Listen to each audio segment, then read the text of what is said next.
సురులు. రాత్రి అంటే నేల, సురులు అంటే దేవతలు.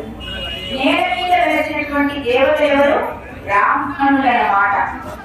బ్రాహ్మణులు అంటే వారి యొక్క ప్రాముఖ్యత కూడా ఇక్కడ ఈ పద్యంలో వర్ణించడం జరిగింది అన్నమాట. బ్రాహ్మణులు పురాణ గ్రంథాలన్నింటినీ కూడా చదివి పురంలో ఉన్నటువంటి జనాలందరికీ కూడా, అందుకే పురోహితులు అంటారు. ఎందుకంటారు? పురము యొక్క హితవు కోరుకునేవారు బ్రాహ్మణులు. బ్రాహ్మణులు చేయవలసిన వృత్తి ఏమిటి అంటే, వారి ధర్మం ఏమిటంటే ధర్మాన్ని ప్రచారం చేయటం, అందరికీ ధర్మ మార్గాన్ని ఉపదేశించటం, అందరూ ధర్మ మార్గంలో సన్మార్గంలో నడిచే విధంగా ప్రవచనాలు కానీ ఉపన్యాసాలు కానీ వారికి వచ్చిన వారు సముపార్జించినటువంటి విద్యంతా కూడా ప్రదర్శించి జనావళిలో చైతన్యాన్ని విజ్ఞాన వికాసాన్ని పెంపొందించగలిగేవాడు బ్రాహ్మణుడు. ఇటువంటి బ్రాహ్మణులు లేకపోతే మహాభారతం గురించి, రామాయణం గురించి, భగవద్గీత గురించి, బోధనామార్చులు రచించినటువంటి భాగవతం గురించి ఎవరికీ తెలియదు. ఈ విధంగా ఎంతో ప్రాముఖ్యతను కలిగినటువంటి వేదముల సారమంతా కలిగినటువంటిదై అనేక ఉపనిషత్తుల సారమై ఇతిహాసంగా లిఖించబడినటువంటి ఈ మహాభారతం ఒక ఇతిహాసంగా వేదవ్యాసుల వారు పేర్కొన్నారు. అంటే ఇతిహాసం, ఇది అంటే ఈ విధంగా, ఇది హాసం ఏంటంటే నువ్వు ఈ విధంగా నడుచుకోవాలి సుమా అని చెప్పటం అన్నమాట. రామాయణం అనే సింహద్వారంలోంచి మహాభారతంలోకి వెళ్ళి ఎవరైనా సరే ఈ సాహితీ వినీలాకాశంలో ప్రకాశిస్తున్నటువంటి శ్రీమద్ మహాభారతం, రామాయణం ఇవన్నీ కూడా మనం ఆకలింపు చేసుకుని ఆస్వాదించుకోవాలి. మనం పెద్దల ముందు నేర్చుకుని పిల్లలకు చెప్పవలసిన బాధ్యత ఎంతైనా ఉంది. ఈ కలికాలంలో కృతయుగం, త్రేతాయుగం గురించి రామాయణం గురించి చెప్పుకున్నాం ఇంతకు ముందు, అలాగే ఇప్పుడు మహాభారతం గురించి చెప్పుకుంటున్నాం. అది మనకే పరిమితం అవ్వకూడదు, మన పిల్లలకి చెప్పాలి, భావితరాలకి తెలియాలి. మనం ఇప్పుడు తెలిసి ధర్మ మార్గంలో నడుస్తున్నామంటే మన తల్లిదండ్రులు, గురువులు, వారి ఆశీర్వచనం. అలాగే మనం ఇప్పుడు తల్లిదండ్రులమై ఉండి లేదా గురువులమై ఉండి ఉన్నప్పుడు ఈ వేసవి సెలవులు ఉంటాయి కదండి, అప్పుడు మామూలుగా చదివేటటువంటి చదువుతో పాటు ఆ చదువు కొంత విరామం కలుగుతుంది. కాబట్టి ఆ సమయంలోనైనా కూడా ఎవరైనా భారత భాగవతాలు, రామాయణాలు ఎవరికైనా పిల్లలకి చెప్పండి. మీ పిల్లలకి దయచేసి, పిల్లలు విరామ సమయంలో ఎక్కువసేపు ఆటల్లో గడుపుతూ ఉంటారు. వారికి ఇది చెప్పడం చాలా ముఖ్యం. ధర్మరాజు ఎటువంటి వాడు, వీరుడు ఎటువంటి వాడు, అలాగే దుర్యోధనుడు ఎటువంటి వాడు, దుశ్శాసనుడు ఎటువంటి వాడు, ఇవన్నీ తెలియాలి. ఎవరిలాగా ఉంటే మన జీవితంలో విజయాలు సాధించగలం, ఎవరైనా ఉంటే మనం పతనం అయిపోతాం అనేది తెలియాలి. ఈ మహాభారతంలో రెండు వృక్షాలు అని అభివర్ణించారు వేదవ్యాసులు. ఏమిటో చెప్పనా? ధర్మరాజు ఒక వృక్షం, ఆ వృక్షానికి భీముడు, అర్జునుడు, నకులుడు, సహదేవుడు అనేవారు ఉన్నారట. ఇంత వేళ్ళు ఉన్నాయట. ఆ వేళ్ళు 3 ఉన్నాయట. ఆ వేడు ఏమిటో చేస్తా, సాక్షాత్తు శ్రీకృష్ణ భగవానుడు ఒక వేడు, వేదాలు 2వ వేడు, 3వ వేడు ఈ వేదాల సారాన్నంతా కూడా అభ్యసించిన వాడు. అంటే ఏమిటి? ఈ 3 వేళ్ళు కూడా మహాభారతాన్ని నిలబెడుతున్నాయి. ఇది మంచి మార్గం, ఇది మహావృక్షం. ఈ వృక్షం చాలా మంచిది. అయితే ఇంకొక వృక్షం ఉంది, అదేమిటి? దుర్యోధనుడు. ఆ దుర్యోధనుడి కంటే అనేటటువంటి వృక్షానికి దుశ్శాసనుడు, కౌరవులు, అంటే కౌరవులు అంటానే కాదు, అందులో దుష్టేమని మనం చెప్పుకుంటూ ఉంటాం కదా. దుర్యోధనుడు, దుశ్శాసనుడు, కంసుడు, కర్ణుడు, కంసుడు దశకుడు, శకుని మరియు కర్ణుడు అన్నమాట. వీళ్ళ నలుగురు దుష్ట విద్యుత్తేమో. వీరికి స్వార్థం ఎక్కువ. నిన్ననే చెప్పుకున్నాం, ధృతరాష్ట్రుడు పుట్టినప్పుడు దుర్యోధనుడు పుట్టినప్పుడు ధృతరాష్ట్రుడికి గాంధారికి కలిగినటువంటి శిశువు మొదటగా దుర్యోధనుడు. ఈ దుర్యోధనుడు కలిపురుషుడు అన్నమాట, కలిపురుషుడి అంశ. అందుకే దుర్యోధనుడికి అన్నీ కూడా దుష్టబుద్ధులే. స్వార్థం, అహంకారం, ఏ గుణాలైతే ఉండకూడదో ఒక మానవుడిలో ఆ గుణాలన్నీ కూడా ఉన్నాయి దుర్యోధనుడిలో. అందుకే అతను ప్రతినాయకుడు అయ్యాడు. అలాగే ఇప్పుడు ధర్మరాజులో అంతా ధర్మమే. సత్యం సత్యం వద ధర్మం చెర అంటాడు.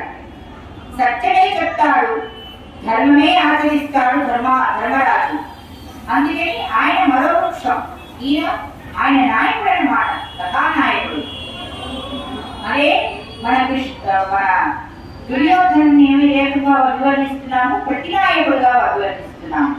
అయితే ఇప్పుడు నిన్న మనం ఎక్కడ ఆపామంటే ద్రోణాచార్యుల వారి శిష్య బృందానికి ఆ శిష్యుని యొక్క సామర్థ్యాన్ని అంతవరకు వాళ్ళు నిలిచారు, అన్ని నేర్చుకున్నారు కదా ద్రోణాచార్యుల దగ్గర. అవన్నీ కూడా ప్రదర్శించే ఒక క్రీడారంగం లాంటి ఒక ప్రాంగణం. ఆ ప్రాంగణంలో ముందుగా భీముడు దుర్యోధనుడు గదాయుద్ధం చేస్తారు. చాలా భీకరంగా సాగుతుంది ఆ పోరు. ఇక చివరికి వాళ్ళిద్దరూ మనసులోని కక్షలతో ఒకరినొకరు వధించుకునే స్థాయికి వచ్చేస్తారు. అప్పుడు విదురుడు అశ్వత్థాముని ద్వారా వారిద్దరిని ఆ ఆవేశాన్ని తగ్గించి ఆ యుద్ధం ఆపమని, ఇది కేవలం ప్రదర్శన వేదికే కానీ పదవు ప్రతీకారాలు తీర్చుకునే చోటు కాదని చెప్పి వాయిస్తాడనమాట. అటు పిమ్మట అర్జునుడు ధనుధారి తన విల్లి చెంతా కూడా ప్రదర్శిస్తాడు. ఆకాశంలో మేఘాలు సృష్టిస్తాడు, అలాగే వర్షాన్ని సృష్టిస్తాడు, అలాగే అగ్నిని సృష్టిస్తాడు. తనకు తెలిసినటువంటి వివిధ ప్రావీణ్యాన్ని అంతా ప్రదర్శిస్తాడు అన్నమాట. అశ్వాల మీద అలా పరిగెడుతూ బాణాన్ని సంధించడం, అనేకమైనటువంటి విద్యలు అర్జునుడు ప్రదర్శిస్తాడు. ఈలోగా కర్ణుడు అనే అతను, మనం ఇంతకు ముందు చెప్పుకున్నాం కర్ణుడి పుట్టుక గురించి. కర్ణుడు ఎవరి కుమారుడు? కుంతీదేవి దుర్వాస మహాముని ఇచ్చినటువంటి వరంతో మంత్రాన్ని పఠించేసరికి సూర్యుని చూస్తూ భానుడి తేజస్సు, భాస్కరుని తేజస్సు చూస్తూ, ఆ సాక్షాత్ సూర్య భగవాన్ని చూస్తూ ఆవిడ ఆ మంత్రాన్ని పఠించడం వలన ఆయనే సాక్షాత్తు దిగి వచ్చి కుంతీదేవిని సమీపించి ఆమెకు పుత్ర సంతానం కలిగేలా చేస్తాడు. అతనే కర్ణుడు. సహజ కవచ కుండలాలతో పుట్టినటువంటి వాడు కర్ణుడు. పరమ వీరుడు, వీరాగ్రణ్యుడు, అపర పరాక్రమవంతుడు, ఎంతో పరాక్రమం, ధీశాలి. అటువంటి కర్ణుడు ఈ క్రీడా ప్రాంగణానికి వస్తాడన్నమాట. అందరూ అర్జునుడు కీర్తిస్తూ ఉంటే అతను వచ్చి, నేను కూడా అర్జునుడు ప్రదర్శించినటువంటి అన్ని ప్రదర్శనలు నేను చేయగలను, అంతటి సామర్థ్యం నాలో కూడా ఉంది, పరీక్షించండి అని అనుమతి తీసుకుని ప్రదర్శిస్తాడనమాట. అయితే ఈ కర్ణుడిని దుర్యోధనుడు ఒక కంట కనిపెడతాడు. ఆహా, ఇక్కడ ఎవడో అర్జునుడికి సాటిగా, అర్జునుడి కంటే వేటిగా తన విలువిద్యను ప్రదర్శిస్తున్నాడు. ఈతనితో చెలిమి చేస్తే నాకు శుభం కలుగుతుంది, ఈతనితో జట్టు కడితే నాకు విజయం చేకూరుతుంది అని చెప్పి మనసులో భావిస్తాడు. ఎలాగైనా కర్ణుడిని తన స్నేహితుడిగా చేసుకోవాలని అప్పుడే మనసులో అనుకుంటాడు. ఈలోగా అతని ప్రదర్శన జరుగుతుంది. ఇక తర్వాత ద్వంద్వ యుద్ధానికి ఉపక్రమిస్తాడు అర్జునుడు కర్ణుడు. అప్పుడు కృపాచార్యుడు కలగజేసుకుని క్రీడా ప్రాంగణానికి వచ్చి కర్ణుని ఉద్దేశించి ఈ ద్వంద్వ విద్య నీవు ప్రదర్శించాలి ఇక్కడ అంటే నీకు అర్హత ఏమై ఉంటుంది, నీ అర్హత ఏమిటో నాకు తెలియాలి, నీ పేరేమిటి, ఊరేమిటి, తల్లిదండ్రులు ఎవరు అని అడుగుతాడు, నీ కులం ఏంటి అని కూడా అడుగుతాడు. అప్పుడు సహజ కుండలాలతో మెరిసిపోతున్నటువంటి ఈ కర్ణుణ్ణి కుంతీదేవి పైనుంచి చూస్తూ ఉంటుంది. తన కుమారుడేని గుర్తుపడుతుంది, ఎంతో మురిసిపోతుంది. కానీ తన పుత్రుడని చెప్పలేని పరిస్థితి, అక్కడ బరువు పోతుంది. అది ఆవిడ భావన. ఈ పరిస్థితిలో కుంతి ఉంటుంది. ఇక్కడ కర్ణుడు భిన్నుడై కృపాచార్యుని ప్రశ్నలకు సమాధానం చెప్పవలసిన బాధ్యత తనకుంది కాబట్టి తాను సూతుడని, తనకి సూతకులమని, అతిరథుడు తన తండ్రి అని, రాధ తన తల్లి అని పరిచయం చేసుకుంటాడు. అయితే కృపాచార్యుడు వెంటనే సూతులకు ఈ ద్వంద్వ విద్య చేయటం ఇక్కడ పైపాటి కాదు, ఇది ధర్మబద్ధం కాదు, నీవు అనర్హుడివి, ఈ పంద్యాలు ఇవన్నీ కూడా కేవలం రాజులకు మాత్రమే, క్షత్రియులకు మాత్రమే అని అంటాడనమాట.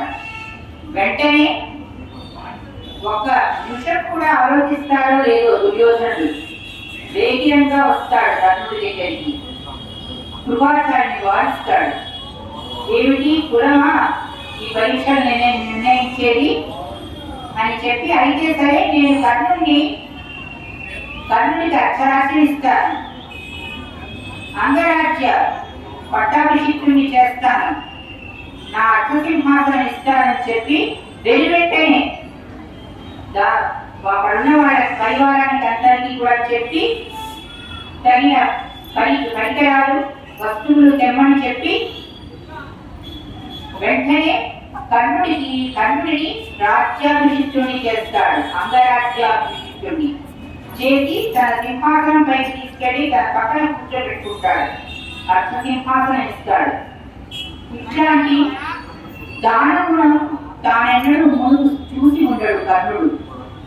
దుర్యోధనుని యొక్క వాకృత్వాన్ని చూసి కాళ్ళ మీద పడి, నేస్తమా నీవు నాకు దాత,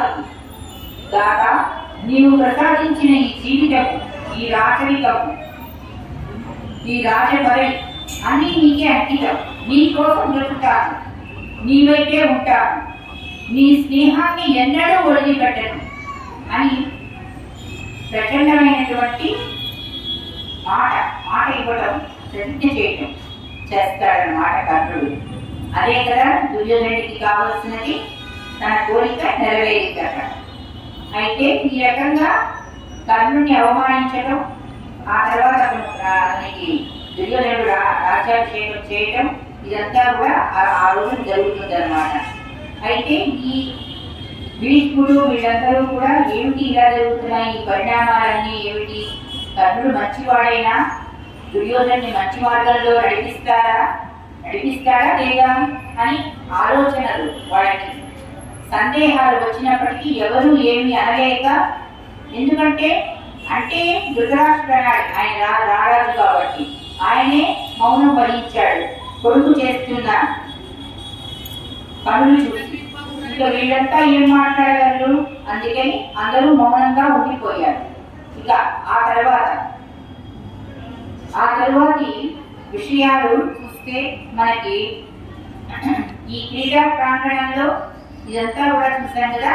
తర్వాత ధృతరాష్ట్రుడు పాండవుల సామర్థ్యం చూశాడు కదా క్రీడా రంగంలో. అబ్బో, వీరుడా నా కొడుకు దుర్యోధనుడిని ఎదిరించేస్తున్నాడు, అర్జునుడా ఎంతో సమర్థవంతంగా విద్య ప్రదర్శించాడు, అమ్మో ఈ పాండవుల చేతిలో ఈ పాండవులు నా కొడుకుని బ్రతకయ్యేమో, అంతటి పరాక్రమం నా కొడుకులకు లేదు, నా కొడుకుని ఎలా రక్షించుకోవాలి. ఇక్కడ మనం ఒకటి చెప్పుకోవాలండి, ధృతరాష్ట్రుడికి ఎప్పుడూ కూడా పుత్రవాత్సల్యం వలన ఆయనకు వివేకం కోల్పోతూ ఉంటాడు. ఆయన ఎక్కడికక్కడ అతనికి ధర్మాలు తెలిసినప్పటికీ విదురుడు తమ్ముడు సోదరుడు విదురుడు తనకి మంచి చెప్తున్నప్పటికీ విదుర నీతి అంటాం. నీతి వాక్యాలు చెప్తున్నప్పటికీ కూడా పెడచెవిన పెడతాడు. ఆ నీతి వాక్యాలు ఆయనకు అవసరం లేదు. తన కొడుకు బాగుపడటం, తన కొడుకు సంతోషంగా ఉండటమే కావాలి. అందుకే ధృతరాష్ట్రుడిని కూడా ప్రతినాయకుడిగానే పరిగణిస్తారు. ఇక్కడ ఆయన పుట్టినటువంటి దుర్యోధనుడు సరే ఆయనే కలిపురుషుడు చెప్పుకున్నాం కదా, ప్రతినాయకుడు అన్నమాట. అయితే వీళ్ళు తన కొడుకులతో పాటు కలిసి పాండవులు కనుక ఉంటే కనుక తన కొడుకులకు ప్రమాదమని తలంచి ధృతరాష్ట్రుడు ఏం చేస్తాడో తెలుసా? వారణావతం అనే చోటుంది, అది ఎంతో పుణ్యస్థలము, మీరంతా కూడా అక్కడికి వెళ్ళండి, అక్కడ కొంతకాలం గడిపిరండి అని చెప్తాడు. ధృతరాష్ట్రుడు ఆదేశిస్తాడు. ఎవరిని? పాండు కుమారులను 5గురిని, అనగా ధర్మరాజు, భీముడు, అర్జునుడు, నకులుడు, సహదేవుడు, వారి తల్లి కుంతీదేవి. వీరిని వారణావతికి వెళ్ళి కొంతకాలం గడిపి రమ్మని చెప్తాడు అన్నమాట. సరే అని పెదనాన్నగారి ఆజ్ఞ పరిపాలించి శిరోధార్యంగా భావించి తల్లిని తీసుకుని ధర్మరాజు తమ్ముళ్ళని తీసుకుని బయలుదేరతాడు. అయితే అప్పుడు విదురుడు చెప్తాడు. విదురుడు ఒక సూచన చేస్తాడు. ఓం నమ శివాయ, జాగ్రత్త, ఎక్కడికి వెళ్ళినా కూడా అగ్ని, వాయువు, వేటికై పంచభూతాలకు కానీ వేటికి కానీ మీరు జాగ్రత్తగా మసలుకోవటం అవసరం అని చెప్తాడు.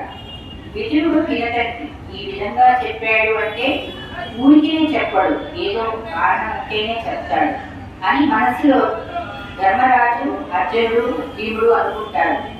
అలాగే అక్కడికి వెళ్తారన్నమాట. ఆ వారణాత్మంలో వాళ్ళ కోసమని ఒక సుందరమైనటువంటి భవనాన్ని నిర్మింపజేస్తాడు. ఇదంతా కూడా ధృతరాష్ట్రుని పని. కాకపోతే ఆయన చేయకపోయినా ఆయన చేతిలో వారు, ఆయన చెప్తే చేసేవారు చాలా మంది ఉంటారుగా. వారందరూ కూడా కూడుకుని అక్కడ సుందరమైన మందిరాన్ని నిర్మిస్తారు. అది లాక్షాగృహం అంటారు. లక్కతో చేసినటువంటి ఇల్లు, లక్క ఇల్లు అంటారు. ఆ లక్క ఇంట్లో పాండవులను ఉంచుతాడు ధృతరాష్ట్రుడు కుంతితో సహా. అది లక్క ఇల్లు ఎంత ప్రమాదకరం, ఏమాత్రం అగ్ని తాకినా కూడా, కొంచెం సోకినా కూడా క్షణాల్లో ఇల్లు అంటుకుంటుంది అన్నమాట. అది ప్రమాదం చాలా. తెలిసే ధృతరాష్ట్రుడు వారిని సంహరించాలనే దుర్యోధనుడితో కలిసి పన్నాగం పంపుతాడనమాట. అయితే ఈ రాక్షాగృహానికి వాడు వెళ్ళిన తర్వాత అక్కడ వాళ్ళు మామూలుగా దైవారాధన అనేది ఎప్పుడు నిత్యం సజ్జనులు ఎవరైనా సరే దైవారాధన చేయడం అనేది వాళ్ళు మానరు. ఎటువంటి పరిస్థితుల్లో మంత్రజపం చేస్తూ ఉంటారు. అయితే అటువంటి వారికి ఒకవేళ ప్రమాదాలు ముందున్నా కూడా ముందే తెలిసిపోతాయి అన్నమాట. విదురుడికి ఎలాగైనా పాండవులను రక్షించుకోవాలనేటటువంటి కోరిక ఎప్పుడూ ఉంటుంది. అందుకని అతను ఆ రకంగా సూచన చేస్తాడు. అయితే అందులో ఆ సూచనను మరల మననం చేసుకుంటూ ధర్మరాజు, దుర్యోధనుడు,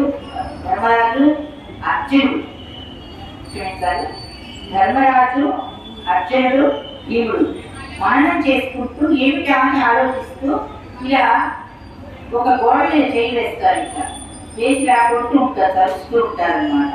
అది అర్థమైపోతుంది అనమాట. భీముడికి ఒక వాసన వస్తుంది, లక్క వాసన వస్తుంది అనమాట.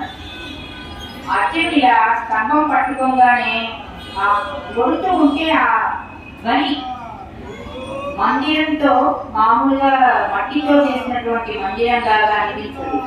లక్క అని తెలిసిపోతుంది. ఒక చోట ఒక చిన్న కోటు కొడుకు చూస్తాడు, తెలిసిపోతుంది. అంటే వారు ప్రమాదాన్ని గ్రహించి ఆ రోజు రాత్రే ఒక సొరంగం ఏర్పాటు చేసుకుంటారు. ఆ సొరంగం గుండా వారిని రక్షించుకుంటూ వెళ్ళిపోతారన్నమాట. భీముడు, ఇతర పాండవులు మరియు కుంతీదేవి. ఆ రకంగా వారు ఆ కింద స్వరంగంలోంచి ఒక దట్టమైన అడవిలోకి వెళ్ళిపోతారు. ఈలోగా పథకం ప్రకారం ఇక్కడ రాక్షాగృహం కాలిపోతుంది. అయితే అందులో పనిచేసేటటువంటి వంట వాళ్ళు శ్రీమూర్తి ఆవిడ కూడా ఉంటారు ఒక ఆవిడ, అలాగే ఇంకొక 5 పనిచేసే వాళ్ళు ఉంటారు. వాళ్ళందరూ దత్తమైపోతారు అన్నమాట. అయితే ధృతరాష్ట్రుడు ఒక శ్రీమూర్తి మరియు 5 మగవారు శవాలయ పడుండటం అనే వార్తల్ని పాండవులే చనిపోయారని వృత్తితో సహా ఎంతో ఆనందిస్తాడు. కానీ ఆ సొరంగం గుండా భీముడు తల్లిని తమ్ములను సురక్షిత ప్రాంతానికి చేరుస్తాడు. అది ఒక దట్టమైన అడవి. ఆ చోటు ఏంటంటే హిడింబాసురుడు ఉండేటటువంటి చోటు అన్నమాట, నివాసం అరణ్యంలో. అయితే ఆ హిడింబాసురుడు వీరి రాకని గ్రహించి ముందుగా హిడింపుని పంపిస్తాడన్నమాట.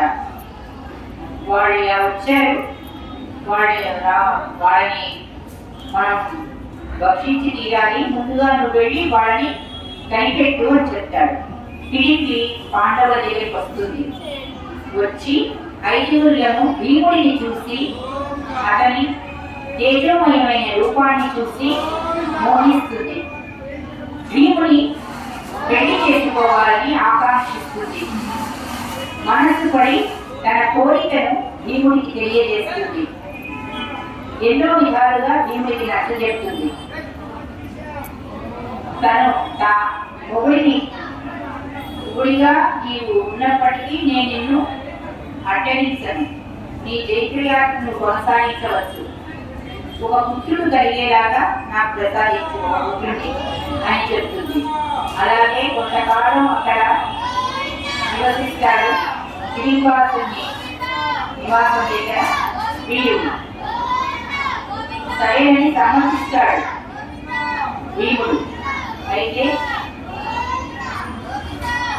అక్కడ ఈ నరమానులు రావటం చూసి హిడింబాసుడు వస్తాడు. పరమ ఆవేశపడై ఆగ్రహపూరితమైనటువంటి మనస్సుతో తీవ్రంగా వస్తాడనమాట. ఆ హిడింబాసుని భీముడు ఎదుర్కొంటాడు. ఇద్దరు ఎంతో భీకర యుద్ధం చేస్తాడు. ఆ యుద్ధంలో హిడింబాసుడు మరణిస్తాడు, భీముడు జయిస్తాడు. ఆ రకంగా తరువాత హిడింపి యొక్క కోరికని భీముడు తీరుస్తాడు. కొంతకాలం అక్కడ ఉంటాడు. వారిద్దరికీ కలిగిన వాడే ఘటోత్కచుడు. అతను రాక్షసుడే. ఘటము అంటే గుండ, గజము అంటే మొహము అని అర్థం. అంటే గుండ వంటి మొహము కలవాడు అని అర్థం. ఘటోత్కచుడు మనకి సినిమాలో చూపిస్తారు. ఎస్పీ రంగారావు గారు ఎంత పెద్ద టీచర్ పెట్టుకుని ఉంటారని. కాకపోతే వేదవ్యాసుడు రచించినటువంటి మహాభారతంలో ఉన్నటువంటి విషయాలు, యథార్థమైన సత్యాలు కొంచెం వేరుగా ఉంటాయన్నమాట. అవి యథార్థంగా జరిగినవి. అయితే మన సినిమా వాళ్ళు కాస్త మార్పులు చేర్పులు చేసి చూపించారు, అది వేరే విషయం. ఈ రకంగా హిడింబాసుడు హిడింపి మరియు భీముని యొక్క పరిణయం జరుగుతుంది. ఘటోత్కచుడు జనం జరుగుతుంది అన్నమాట.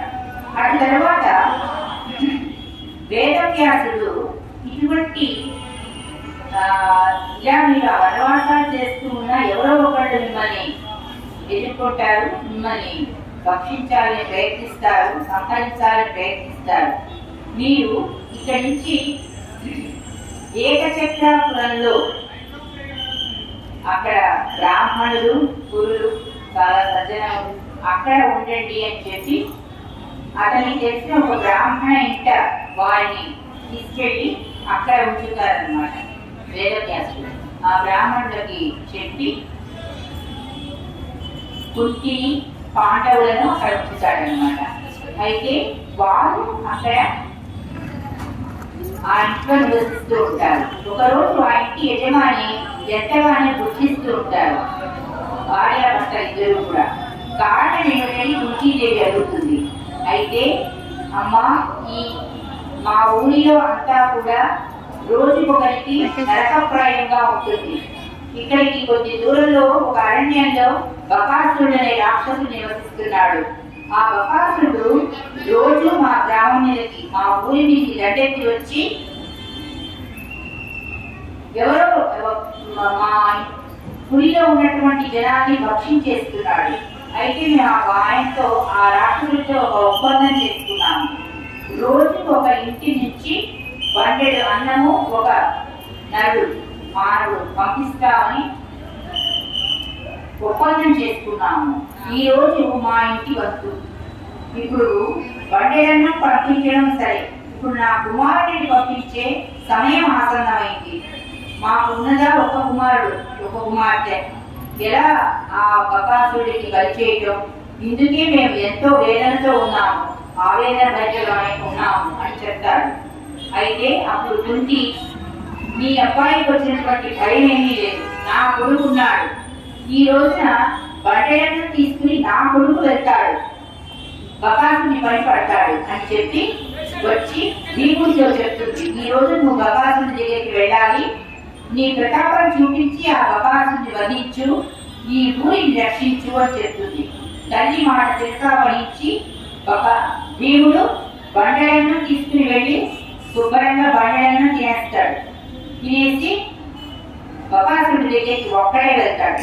బకాసురుడు భీముడిని చూసి ఆశ్చర్యపోతాడు.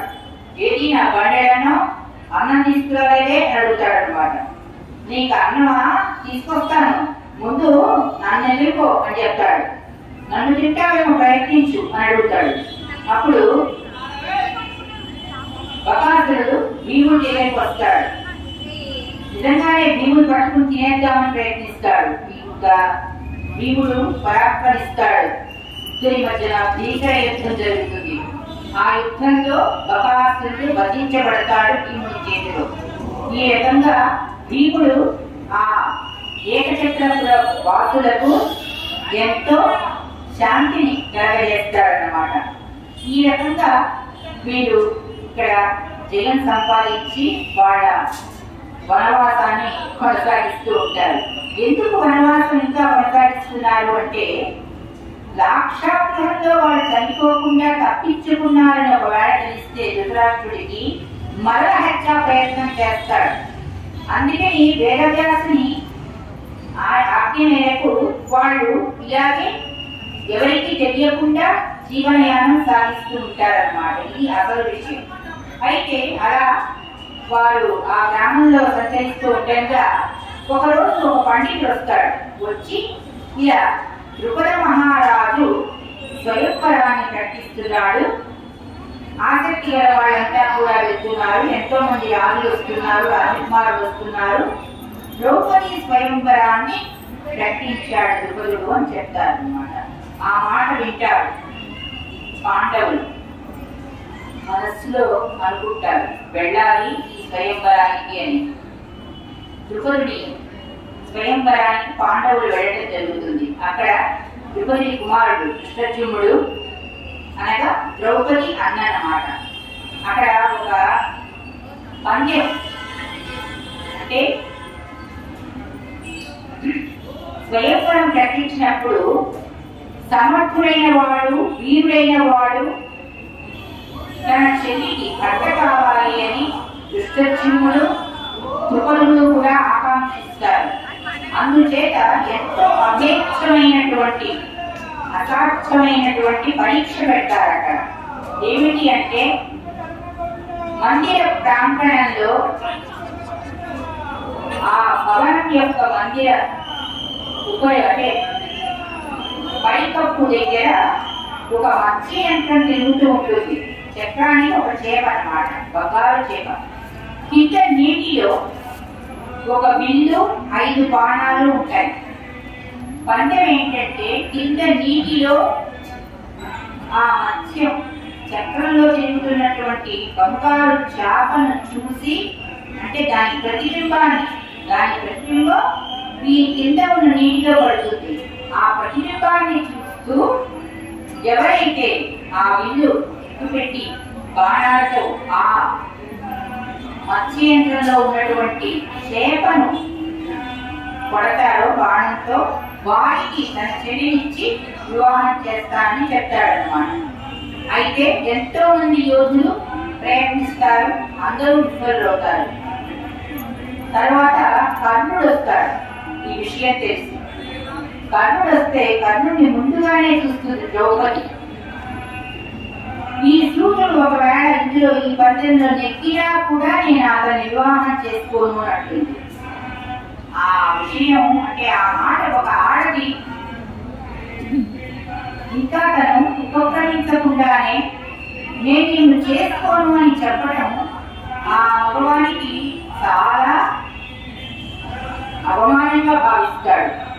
మిక్కిలి అవమాన భరించేటువంటి కర్ణుడు వెనుదిరిగి వెళ్ళిపోతాడనమాట. ఆ తర్వాత ఎంతో మంది ప్రయత్నిస్తారు. చివరికి అర్జునుడు వస్తాడు. ఎంతో విలువిద్యలో ప్రావీణ్యం ఉన్నవాడు, పరాక్రమవంతుడు. ద్రుపది మనస్సులో తన కూతురికి అర్జునుడిచ్చి పెళ్లి చేయాలని సంకల్పం ఉంటుంది. అసలు ఆ అర్జునుడు ఈ పాఠములంతా ఎక్కడా కూడా వీళ్ళు హతమైపోయి ఉండరు.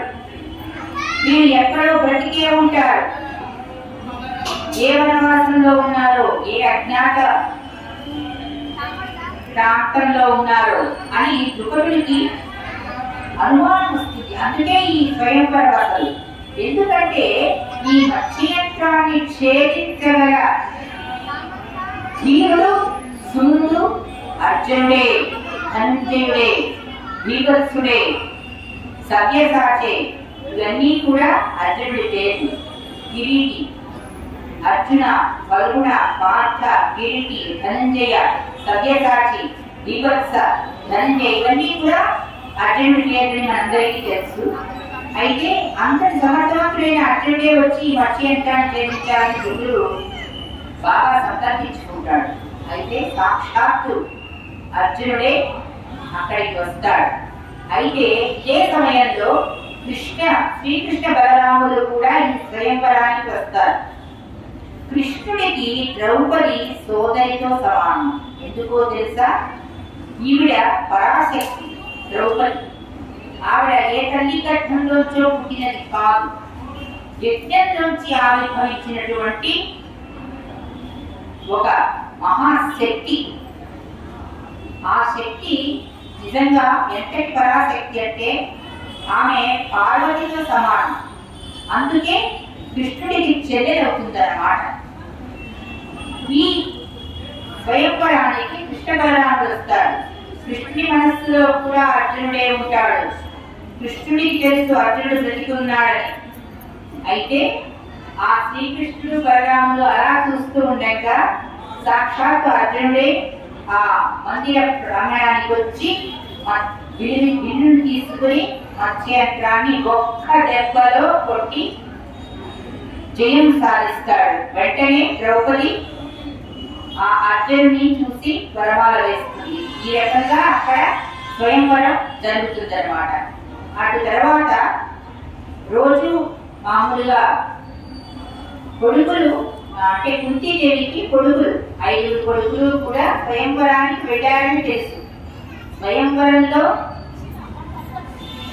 దానాలు యజ్ఞాలు జరుగుతాయని తెలుసు. ఏదో ఒక భోజనం తెచ్చే ఉంటారని తెలుసు. ఆవిడ ఇంట్లో మామూలుగా ఉంది. అయితే అర్జునుడు వచ్చి ముందుగా అమ్మ ఇదిగో ఈ రోజు కూడా మేము భిక్ష తెచ్చాము అని అంటాడు. అలాగా నాయన, అయితే రోజులాగానే 5 పంచుకోండి అని అంటుంది పాపం కుంతి.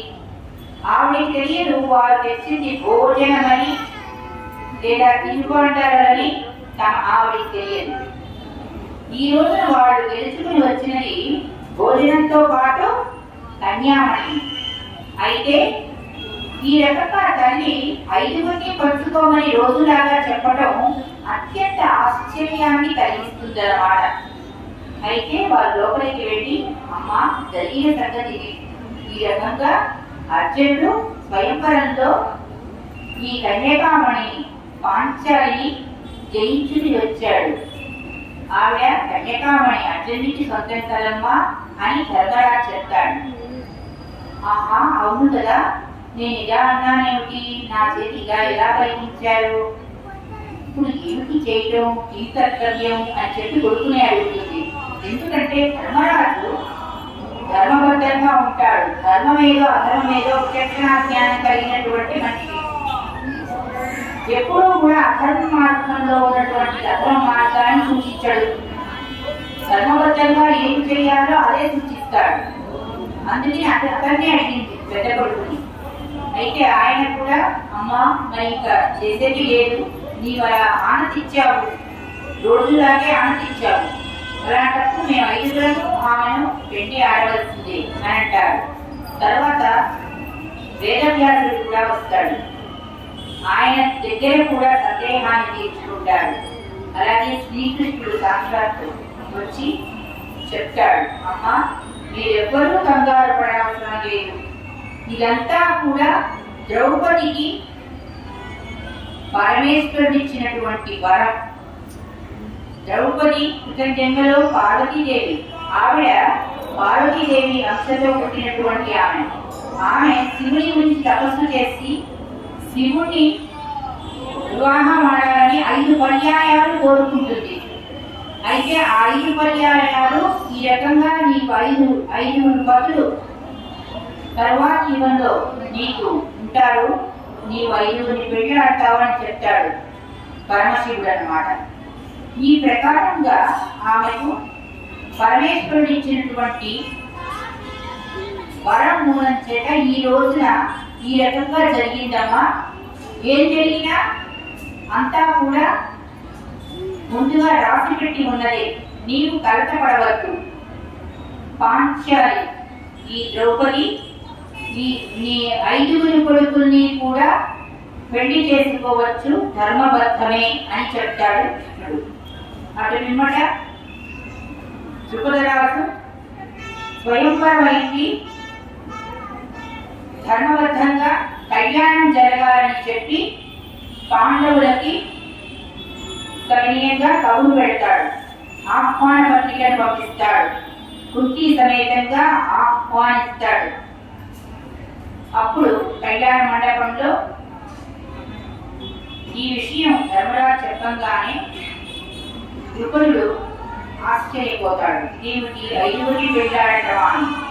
అప్పుడు కూడా కృష్ణుడి మాట మేరకు అర్జునుడి మాట మేరకు ఆయన చేయవలసిన పనిని తెలుసుకుని ఏది ధర్మబద్ధమో తెలుసుకుని తన కుమార్తెను 5 పాండవులకు ఇచ్చి వివాహం చేస్తాడు. ఆ రకంగా ద్రౌపది పాంచాలి 5 భర్తలతో వివాహం చేసుకోవడం అనేది జరుగుతుందన్నమాట. ఇక పిమ్మట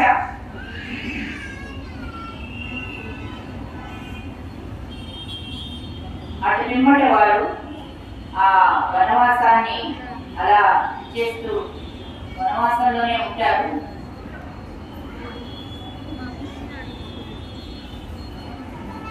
అప్పుడు తరువాతి ఘట్టం ఏమిటి అంటే వీరు పరిణయం ఏమిటి ఆడిన తర్వాత 4వ అక్కడికి వస్తాడనమాట. వచ్చి ఈ రకంగా ఒక యువతిని 5 పెళ్లి చేసుకున్నప్పుడు కొన్ని నియమాలు పాటించాల్సి ఉంటుంది. ఏమిటంటే 1 సంవత్సరం పాటు ఒక భర్తతో ఆవిడ ఉంటుంది. అప్పుడు ఆ సమయంలో మిగతా తమ్ముళ్ళందరూ కూడా ఆవిడని వదిలిగాడిలాగా చూడాలి. ఇక 2వ సంవత్సరం భీముడితో ఉన్నప్పుడు ఆమె ధర్మరాజుని మామగారులాగా సేవించాలి. అర్జునుడు నకులుడు సహదేవుల్ని మరుదులుగా భావించాలి. ఆ సంవత్సరం అలా గడపాలి. తరువాత సంవత్సరం అర్జునుడితో ఉన్నప్పుడు 2 అన్నలను బావగారులను పెద్దలుగా భావించి వారికి అర్జునుడి కంటే చిన్నవారైనటువంటి నకుల సహదేవులను కుమారుడుగా భావించాలి. తరువాత నకులుడితో ఉన్నప్పుడు మిగతా పెద్దవాడిగా గౌరవిస్తూ సహదేవుని కుమారుడిగా భావించాలి. ఇక సహదేవుడితో ఉన్నప్పుడు అందరూ పెద్దవాడే, అందరికీ మర్యాద ఇవ్వాలి, ధర్మబద్ధంగా ఉండాలి. అయితే 1 సంవత్సరం ఒకరితో ఉన్నప్పుడు ఇంకొకరు అంటే వారి సమీపురాలు అంటే ధర్మరాజు ద్రౌపది ఒక చోట ఉంటే కనుక ఆ చోటికి ఇంకొకళ్ళు వెళ్ళకూడదు అని చెప్తాడు, నియమం విధిస్తాడు నారదుడు అన్నమాట. అయితే తరువాతి కాలంలో ఏమవుతుందంటే, ఒకనాడు ఒక బ్రాహ్మణుడు తన గోవులను ఎవరు అపహరించారని రక్షించమని, తాను పేద బ్రాహ్మణుడని, తనకు ఆ గోవుల నుంచి వచ్చే ఆదాయం తప్ప మరొక ఆదాయం లేదు అని చెప్పి తనని రక్షించమని, తన గోవులను రక్షించమని, తన జీవితాన్ని రక్షించమని చెప్పి అర్జునుడిని కోరుతాడు. అప్పుడు అర్జునుడు ఆ బ్రాహ్మణుడికి అభయమిస్తాడు. అయితే ఆ కాలంలో అప్పుడు ఏమవుతుందంటే, మీరు ముందుగా ఆ ఆయుధాలన్నీ కూడా ధర్మరాజు ఇంట ఉంటాయి. తీరా ఇక్కడ బ్రాహ్మణుడికి మాట ఇచ్చేశాడు అర్జునుడు.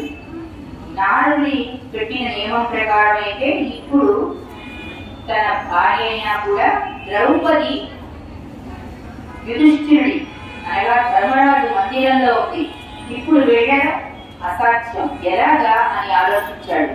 కానీ ఆశ్రిత పక్షపాతి కాబట్టి, మాట ఇచ్చాడు కాబట్టి చేసేది లేక ధర్మరాజు ఉండే మందిరంలోకి వెళ్తాడు అర్జునుడు ఆయుధాల కోసమని. ఆయుధాలు తీసుకుని వస్తూ ఉండగా ధర్మరాజు ఎదురుపడతాడు. విషయం చెప్తాడు అర్జునుడు. అయితే తమ్ముడా, సోదర, నీవు వచ్చినది ఆశ్రయించిన బ్రాహ్మణుడిని కాపాడే నిమిత్తంలో నీవు ఇక్కడికి వచ్చి ఆయుధాలు తీసుకున్నావు కాబట్టి, వదిన అన్నయ్య ఇంటికి మరిది రావచ్చు కాబట్టి ఇది ధర్మబద్ధమే. ఇందువలన నీవు శిక్ష వేసుకుంటూ 12 సంవత్సరాలు మళ్ళీ వనవాసం చేయవలసిన అవసరం లేదు నాన్న అని ఎంతో తమ్ముడి పట్ల వాత్సల్యంతో చెప్తాడు. కానీ అర్జునుడు, మనము ధర్మాన్ని పాలించే రాజులం అన్నయ్య, మనమే ధర్మాన్ని తప్పితే ఇంకా ప్రజలు ఏమి ధర్మాన్ని పాటిస్తారు, నీతి నియమాలతో ఎలా ఉంటారు? లేదన్నయ్యా, నేను తప్పు చేశాను, ఈ సమయంలో నీ మందిరానికి రాకూడదు, అయినా వచ్చాను కాబట్టి నేను శిక్ష అనుభవించాల్సిందే. 12 సంవత్సరాలు నేను వనవాసం చేసి వస్తానని చెప్తాడు. ధర్మరాజు ఎంత చెప్పినా వినడు, ఆ రకంగా అతను చెప్తాడు. ఆ తర్వాత బ్రాహ్మణుడి గోవులను రక్షిస్తాడు, ఆ బ్రాహ్మణుని సంతోష పెడతాడు. కానీ తాను చేయవలసిన వనవాసం మాత్రం చేయవలసి వస్తుంది. ఆ వనవాసం చేసినప్పుడే అతనిని ఒక నాగకన్య వరిస్తుంది తాను ఉలువుకి. ఆమె కోరిక మీద ఆమెను పెళ్లి చేసుకోవాల్సి వస్తుంది. అటు తర్వాత చిత్రాంగద అనే ఆమె కూడా పెళ్లి చేసుకోవాల్సి వస్తుంది. అయితే ఈ చిత్రాంగద కలిగేవాడు కుమారుడు బబ్రువాహనుడు. అటు పిమ్మట సుభద్రాదేవిని పెళ్లి చేసుకుంటాడు. సుభద్ర ఎక్కడ ఉంటుంది? ద్వారకలో. ఆయన వనవాసం చేస్తూ చివరిగా ద్వారకు వస్తాడనమాట. అక్కడ బలరాముడు శ్రీకృష్ణుడు ఉండే ప్రాంతం కలది. అక్కడ బలరాముని కుమార్తె సుభద్ర అనమాట.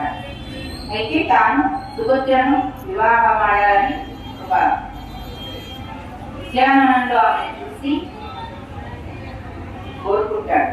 అప్పుడు కృష్ణుడు వచ్చి అభయమిచ్చి, నా చెల్లిని నీకే ఇచ్చి పెళ్లి చేస్తానని చెప్పి మాట ఇస్తాడు. అయితే తరువాత బలరాముడు మాత్రం సుభద్రని కౌరవులకు ఇచ్చి, తనకు ప్రియ శిష్యుడైనటువంటి దుర్యోధను ఇచ్చి వివాహం చేయాలని అనుకుంటాడు. కానీ కృష్ణుడికి అది నచ్చదు, సుభద్రకు కూడా అది నచ్చదు. ఆమె చిన్నప్పటి నుంచి కూడా అర్జునుడి వీరగాథలు విని అర్జునుడే పెళ్లి చేసుకోవాలని అనుకుంటుంది. అయితే అక్కడ ఏమిటంటే, కృష్ణుడు మాయతో అర్జునుడికి సుభద్రకి వివాహం చేస్తాడు. వాళ్ళకు పుట్టిన వాడే అభిమన్యుడు. ఆయన చంద్రుని అంశతో పుడతాడన్నమాట. ఈ అభిమన్యుడు మహాపరాక్రమవంతుడు. 6 ఏళ్ల వయసులోనే ఎన్నో విద్యలను తండ్రి ద్వారా స్వయాన అర్జునుడి ద్వారా నేర్చుకుంటాడనమాట. అంతేకాదు అభిమన్యుడు సుభద్ర గర్భంలో ఉన్నప్పుడే కురుక్షేత్ర యుద్ధంలో ఎదుర్కోబోయే పద్మవ్యూహాన్ని గురించి కూడా తెలుసుకుంటాడు. ఏమిటంటే అర్జునుడు సుభద్రకి చెబుతూ ఉంటాడనమాట. ఆమె గర్భవతిగా ఉన్నప్పుడు ఈ రకంగా పద్మవ్యూహం ఎలా ఉంటుంది, దాన్ని ఎలా ఛేదించి లోపలికి వెళ్ళాలి అని చెప్తాడు. వచ్చే మార్గం గురించి చెప్పడం ఇంకా జరగదు. అప్పుడే కృష్ణుడు మధ్యలో వచ్చి, అర్జున ఏమిటి అన్ని చెప్పేస్తున్నావు, ఆడవారికి ఇవన్నీ అవసరమా? అవసరం లేదులే, చెప్పినది చాలును ఇంకా అని చెప్పి అక్కడి నుంచి తీసుకెళ్ళిపోతాడు అనమాట. అంతవరకు అర్జునుడు చెప్పడం అనేది కడుపులో ఉన్నటువంటి అగ్నయుడు, శిశువుగా ఉన్నటువంటి అగ్నయుడు ప్రతి మాటకి అని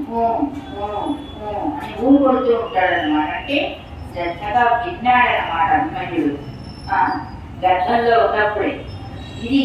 ఇవన్నీ కూడా చక్కటి కథలండి. ఈ రకంగా అర్జునుడి వనవాసం పూర్తవుతుంది, మళ్ళీ వస్తారనమాట. వీరంతా కూడా ఇంకా ఎన్నాళ్ళని బయట ఉండేది కదా. అయితే ఇలా దూరంగా ఉంటే ఈ పాండవుల కీర్తి ప్రఖ్యాతులన్నీ కూడా ఇలా ద్రుపదుని కూతుర్ని ద్రౌపదిని అర్జునుడు స్వయంవరంలో నెక్కుకు రావడం, విజయాన్ని సాధించి వివాహం ఆడటం, ఈ వార్తలన్నీ కూడా వింటున్నటువంటి ధృతరాష్ట్రుడికి కడుపులో మండిపోతూ ఉంటుంది. తమ్ముడి పిల్లలైనా కూడా వృద్ధిలోకి రాకూడదు, తన పిల్లలే వృద్ధిలోకి రావాలి. కీర్తి ప్రఖ్యాతులు తన కొడుకులకే కలగాలి, రాజ్యాలు వారికే కట్టబెట్టాలి. ఇంతటి స్వార్థపరుడు ధృతరాష్ట్రుడు అనమాట. పుత్రుడు కూడా యథా ఇక సదా సుత అంటారు కదా, అలాగనమాట.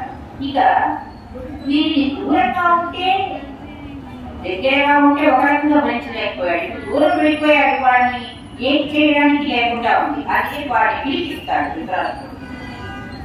సకల మర్యాదలతో కుంతి సహితంగా పాండవులను, వాళ్ళ భార్య, ఆ పాండవుల భార్య ద్రౌపదిని ధృతరాష్ట్రుడు గాంధారి హస్తినాపురికి ఆహ్వానిస్తారు. ఎంతో ప్రేమ ఉన్నట్టుగా నటిస్తూ, అభిమానం ఉన్నట్టుగా నటిస్తూ, అభినయిస్తూ వారిని ఆహ్వానిస్తారు. ఆహ్వానించి కుశల ప్రశ్నలు వేసి, ఇలా దూరంగా ఉండటం పరిపాటి కాదు, మాతో పాటే ఉండు. అయితే నీవు మాతో ఉండటం కంటే కూడా కొంత దూరంలో ఉండడం సమంజసము, నిన్ను కూడా రాజుని చేస్తాను అని చెప్పి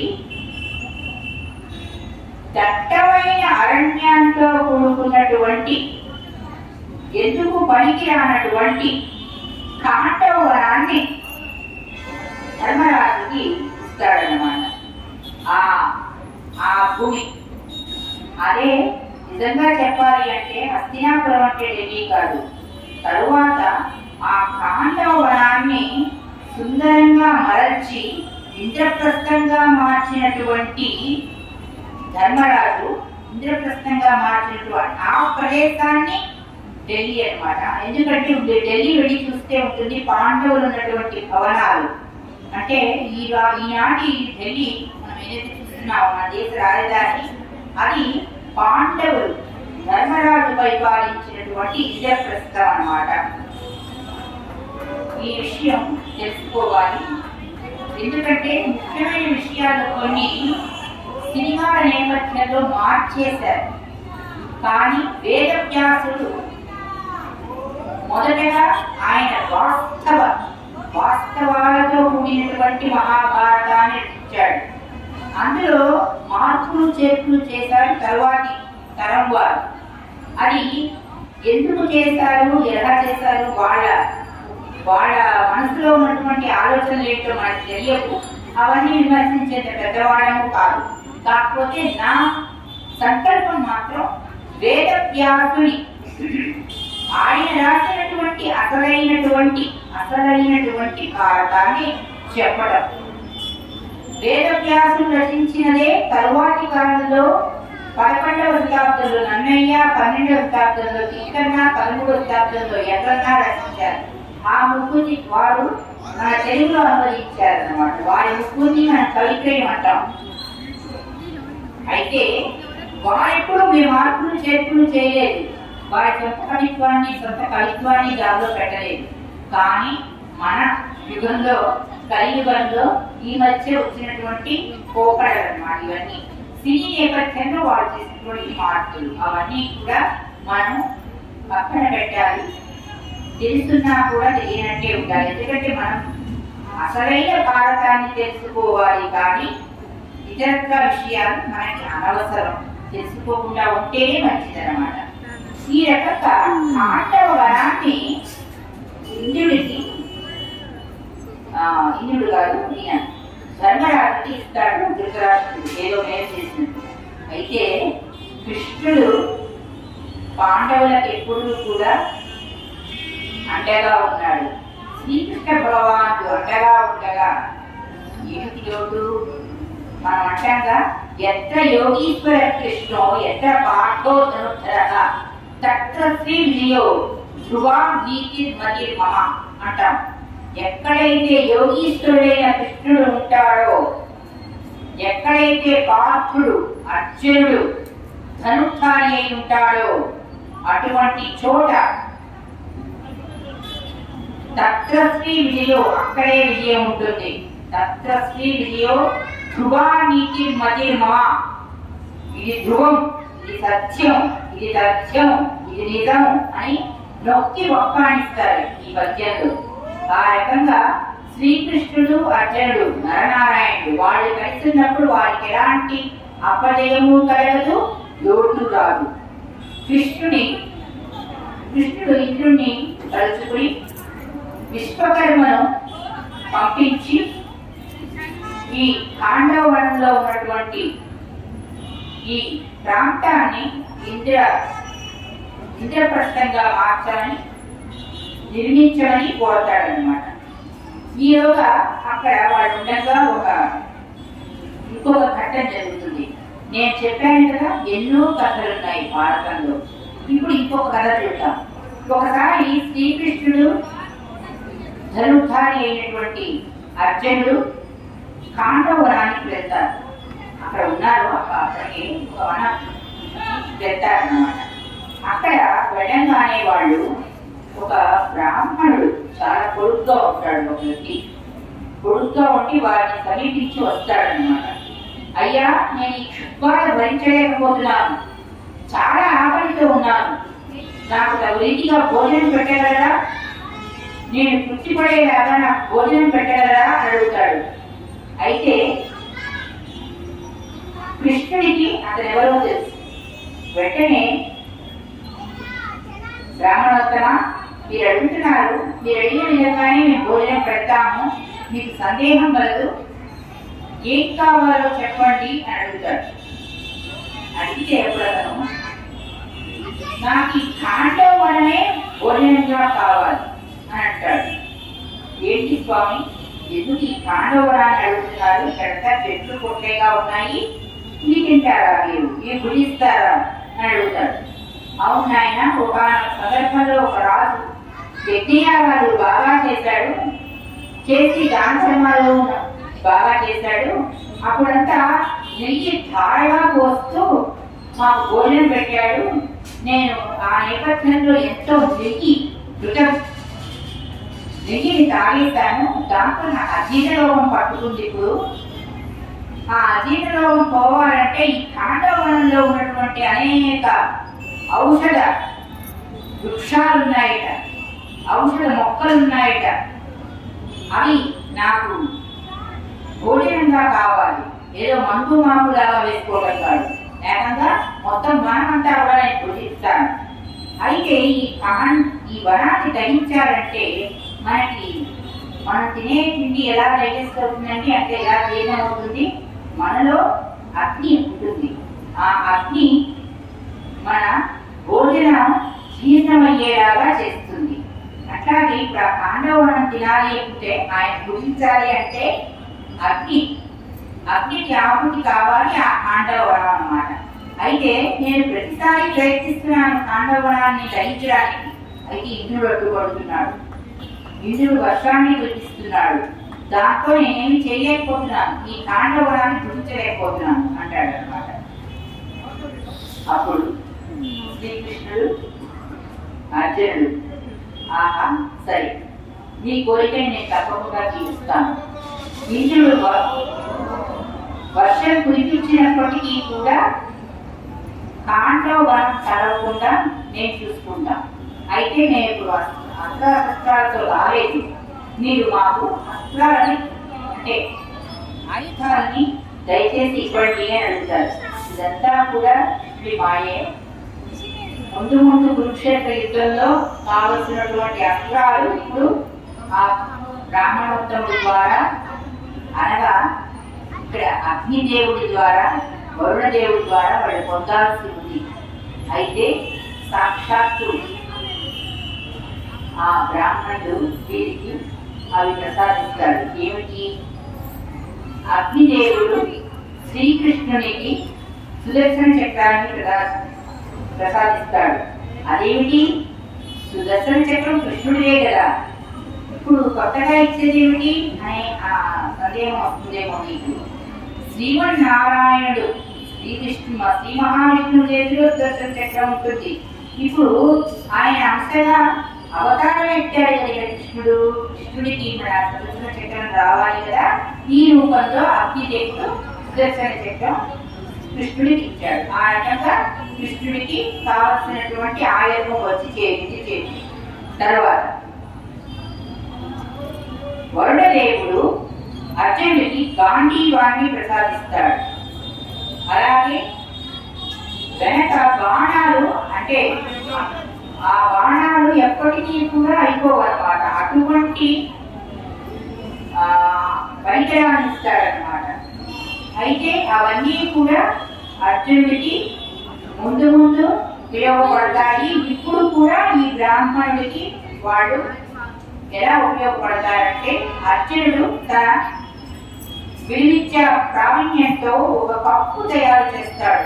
ఇది ఖాండవనం మీదంతా కూడా ఒక ఆచ్ఛేదన అంటే ఇట్లా కప్పు లాంటిది అనమాట. అప్పుడు వర్షం కురిసినప్పటికీ పడదనమాట. అటువంటి ఏర్పాటు చేస్తాడు. అప్పుడు ఈ బ్రాహ్మణుడు ఖాండవనాన్ని జయిస్తాడనమాట, తన భోజనంగా పొందుతాడనమాట. అప్పుడు ఆయన కోరిక తీసుకుంది. కృష్ణార్జునులు వారి మాట నిలబెట్టుకున్నట్టు అవుతుంది. ఈ రకంగా ఇది ఒక చక్కటి ఘట్టం. ఇది ఎన్నో సందర్భాల్లో మనం చెప్పుకోవడం నిజంగా మన అదృష్టం. మన సనాతన ధర్మాన్ని ఉద్దేశించి ఇటువంటి చక్కటి కథలు ఎన్నో ఎన్నో చెప్పుకోవాలి. అందుకు మనం మహాభారతం ఎప్పుడూ కూడా పఠించాలి.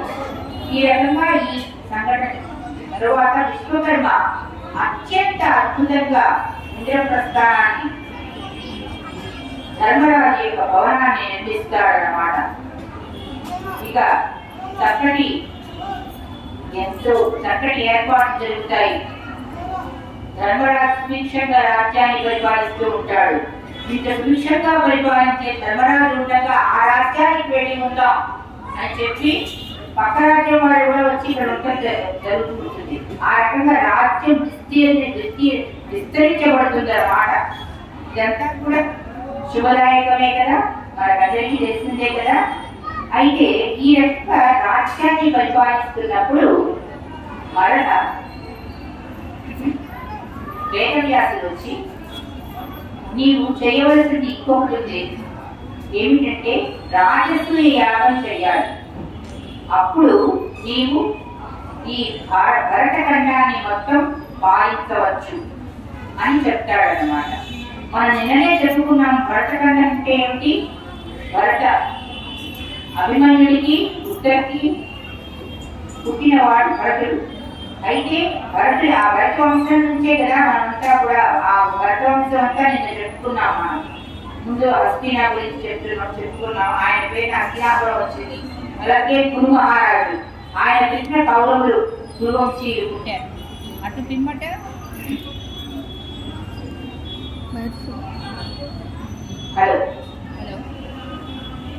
అటు పిమ్మట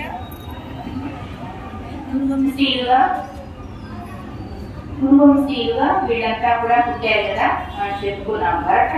భరత అంటే అగ్ని అని అర్థం. అగ్ని అని అర్థం ఎందుకు వచ్చిందంటే, ఈ భరతఖండం అంతా కూడా ఎక్కడా జరగవు. యజ్ఞయాగాదులు ఎప్పుడు జరుగుతూ ఉంటాయన్నమాట. అందుకని ఈ భరతఖండానికి భరత అనే పేరు వచ్చిందన్నమాట. ఇది మనం ముఖ్యంగా తెలుసుకుని మిగతా విషయాలు తరువాతి ప్రవచన కార్యక్రమంలో చెప్పుకుందాము. ఇప్పటికీ నా పరిచయం మా మామగారు పొడిచెర్ల పాండురంగాచార్యులు గారు, సలక్షణ ఘనాపాటి, వేద విద్యా విశారద విశాస్త్ర దురంధర, వారి 3వ కోడలి నేను. నా నామధేయం శ్రీమతి శ్రీదేవి పొడిచెర్ల. సరే నా స్కీమ్ సార్.